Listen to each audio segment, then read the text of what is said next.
እንጂ አልተመቸሽም እንዴ? ፍርፍር ካልሆነ እኮ አልወድም ስላልሽ ነው የቀረበልሽ። ቤታችን ሙሉ ነው። እሺ ቆንጆ ነው። በጣም በልቻለሁ። ውሃ ፈልጌ ነበር። የሚያመጣልኝ ሰው አለ? ችግር የለውም። ምን ያመጣልሻለሁ? ምን? አንተ ኪችን ልትገባ? አልገባኝም። ምን ችግር አለ? ወንድ ልጅ ኪችን አይገባም። ኪችን የሴቶች ነው።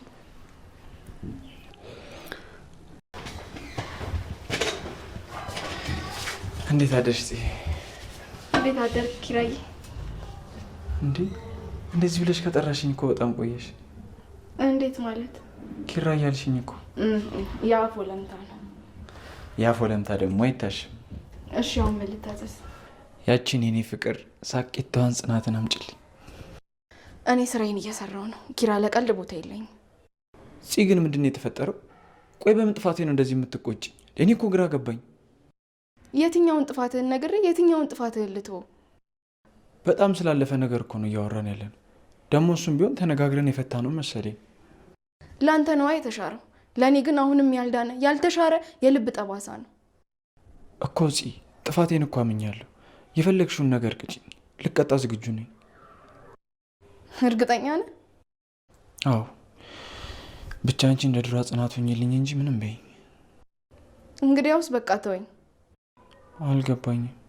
ግልጽ እኮ ነው። በቃ ከዚህ ቤት እንዳልወጣ ከፈለግ ተወኝ፣ ሰላሜን ስጠኝ፣ ስራዬን ልስራበት።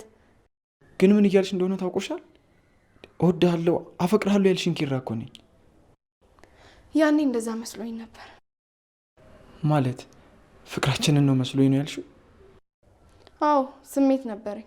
አሁን ግን ለአንተ የቀረ ምንም አይነት ስሜት የለኝም። ጽናቴ ቆይ ምንድን ነው የተፈጠረው? ቆይ ቤቲ ተመልሳ መጣች እንዴ? አስፈራራችሽ? ምንድን ነው የተፈጠረው? እንደዛ ነፍሷ እስኪወጣ ድረስ ለምትወድ ሴት ያልሆንክ ለእኔ ትሆናለህ ብዬ እንዳስብ ነበር የጠበቅከው? በቃ የምታወሪውን ነገር እያወቅሽ ኤጭ በቃ እንግዲህ ይህን ፍቅር ፍቅር እያልክ የምትጃጃለውን ነገር እንድታቆም እፈልጋለሁ። ለአንቺ ያለኝ ፍቅር ነው መጃጃል የሆነብሽ? ጽናት ቆይ አላቅሽም ነበር ማለት ነው? እኔም አንተም ባለማወቄ ነው ይህንን ሁሉ ጉድ ተሸክሜ እንድኖር የተፈረደብኝ። በቃሽ፣ ከዚህ በላይ ውስጤን አታድሚ። በቃ መቃጠል ያማል አይደለ? እኔም ያኔ ስትደፍረኝ እንደዚህ ነበር የተቃጠልኩት።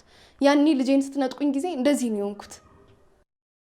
ጽናት በቃሽ፣ እጄን እንዳታስች።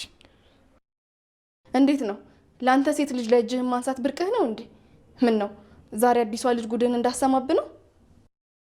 አረ በፈጠረሽ እንዴ ልታሳብጅኝ ነው እንዴ? ቆይ ምንድን ነው ፍላጎትሽ? እሱንማ በደንብ ታውቀዋለህ። አዲስ ሰው ባየ ቁጥር እንደ እስስት መልክህን እየቀያየርክ ሰው ላይ መለጠፍን ለምደኸዋል። ትሰሚኛለሽ? ቢገባሽ ራሴን በጣም እየተቆጣጠርኩ ነው። በጣም ጥሩ። ንዴትህን ዋጥ ማድረጉን ልመደው። ምክንያቱም ሀሴት በጣም ቀበጥ ሴት ናት። ጽናት ቅናትሽን በልክ አድርጊው። እኔ ነኝ ባንተ የምቀናው? አንተ ማለት እኮ ሴት ልጅን አስገድደ የደፈርክ የወደደችህን ሴት ያሳበድክ ሰው ነህ። በቃሽ። ይህንን ላለማድረግ ከራሴ ጋር ብዙ ታግያለሁ። አንቺ ግን ሌላ አማራጭ አልሰጠሽኝም። ሰላም ሰላም፣ ጤና ይስጥልን። ጽናትና ኪራ ተጣሉ። በእውነቱ ማለት ነው። እጅግ በጣም የምትደነቅ ሰው ናት ጽናት ማለት ነው። እንዴ ጽናት አበዛችው አሁንስ ማለት ነው። አዲሷ የኪራ ሚስት ደግሞ መታለች ማለት ነው። ኪራ ግን አይደለም ለሚስትነት ለጉርብትና ራሱ የተመኛት አይመስልም ማለት ነው። ለነገሩ እሷም አልተመኘችውም እንኳን አይደለም እሱ ማለት ነው። እና ለጉርብትና ራሱ የምትከብድ ሰው ናት እውነት ለመናገር ማለት ነው። የኪራ አባት እንደው ልፋ ቢልህ ነው እንጂ በጭራሽ እሳትና ጭድ ነው ያገናኘው ማለት ነው። ምክንያቱም እሷ እሳት ነች፣ እሱ ደግሞ በምንም ማለት ነው በምንም ለጉርብትና እንኳን የማይፈልጋት ሰው ናት። ምክንያቱም ከባድ ሴት ነች እጅግ በጣም እንዲህ አንተማ አሁን ወንድ ትባላለህ አለች እኮ።